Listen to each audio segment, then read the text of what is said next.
FZ25 নিয়ে মারামারি, কাটাকাটি, সমালোচনা, আলোচনা, একে অপর পক্ষের লেখালেখি, দালালগিরি সব অলমোস্ট শেষের দিকে, আর হয়তো বা শেষ।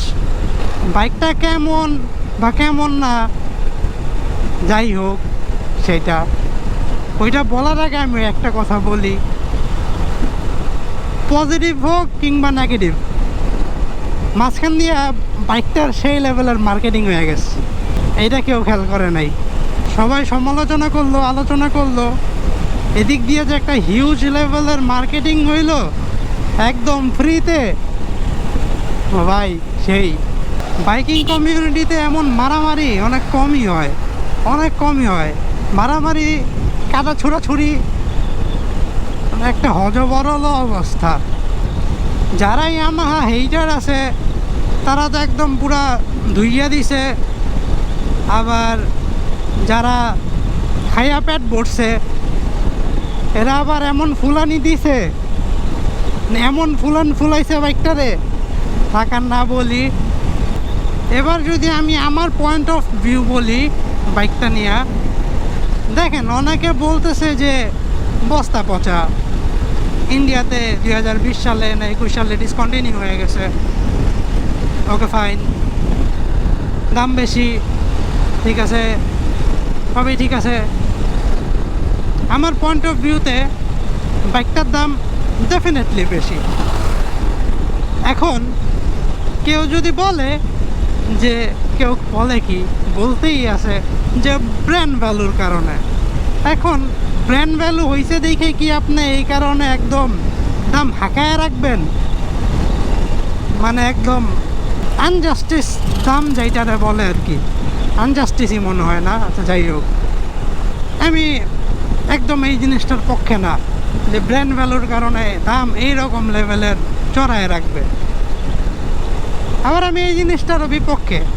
ঠিক আছে, ইন্ডিয়াতে বাইকটা বস্তা পচা আর সামথিং, যেটাই হোক, আমার পয়েন্ট অফ ভিউ বলে যে ইন্ডিয়ার মার্কেট অনেক ব্রড। আর ইন্ডিয়াতে যখন এই বাইকটা আসছে তখন ইন্ডিয়াতে অনেক বাইক ছিল, স্টিল আছে, ওই সেগমেন্টে স্টিল অনেক বাইক আছে। আমি কোনো কোম্পানির বা কিছুর আমি করতেছি না, যা সত্য তাই আমি তুলে ধরতেছি। ইন্ডিয়াতে ইন্ডিয়ান মার্কেট অনেক ব্রড, যেটা বাংলাদেশের তুলনায় অনেক অনেক অনেক বেশি। এখন ইন্ডিয়াতে যে বাইক চলে নাই ওইটা বাংলাদেশে চলবে না, এটা ভাবাটা আই থিঙ্ক এমনভাবে উচিত না। বাইকটা অনেক পুরানো হইলেও বাংলাদেশের মানুষের জন্য তো নতুন।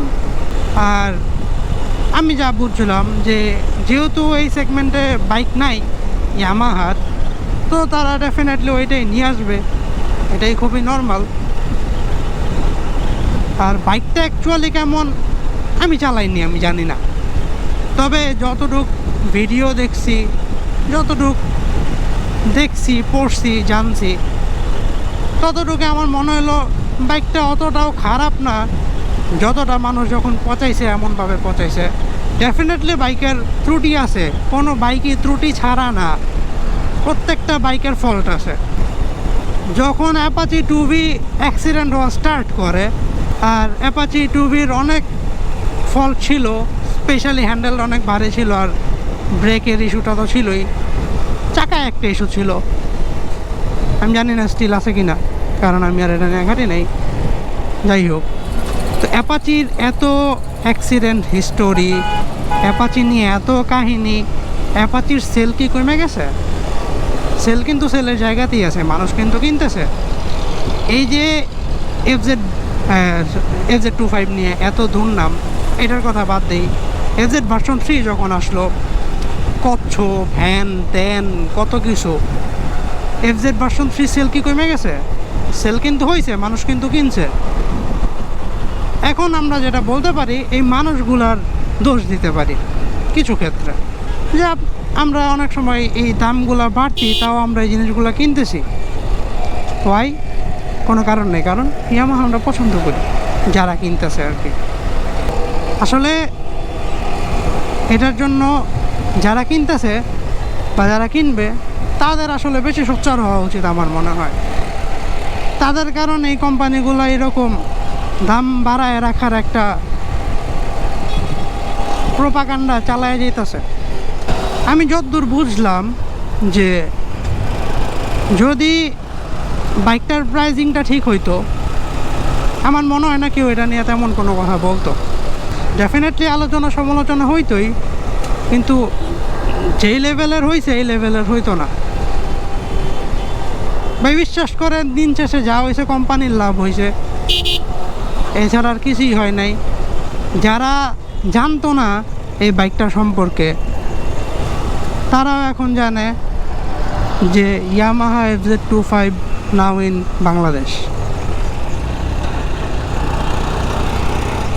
এমন অনেক মানুষ আছে যা দেখেন এত আলোচনা সমালোচনার পর, এত দাম দিয়ে কেনার পরও, মানে সরি, এত দাম, বাইকটা এত দাম হওয়ার পরও বাইকটা ঠিকই কিনছেন। কেন জানেন? দেখি একটু বাইকটা কেমন, কিনা দেখি, ভালো না লাগলে বিক্রি করে দেবো। এরকম অনেক মেন্টালিটির মানুষ আছে। অনেকের হয়তো অনেক দিনের শখ ছিল, এই কারণে কিনছে। অনেক কিছুই হইতে পারে। অনেকে ইয়ামাহা অনেক বেশি লাভ করে, এই কারণে নিঃসন্দেহে যে কিনে নিছে। অনেক কিছুই। দিন শেষে আমি যেটা পাইলাম ওইটাই, যে আমার কাছে মনে হয়েছে বাইকের প্রাইজিংটা অনেক বেশি। আদারওয়াইজ বাইকের পাওয়ার আমার কাছে খারাপ মনে হয় নাই। লুক ওয়াইজ আমার সামনের সাইডটা একটুও ভালো লাগে নাই, কেন জানি একটুও ভালো লাগে না।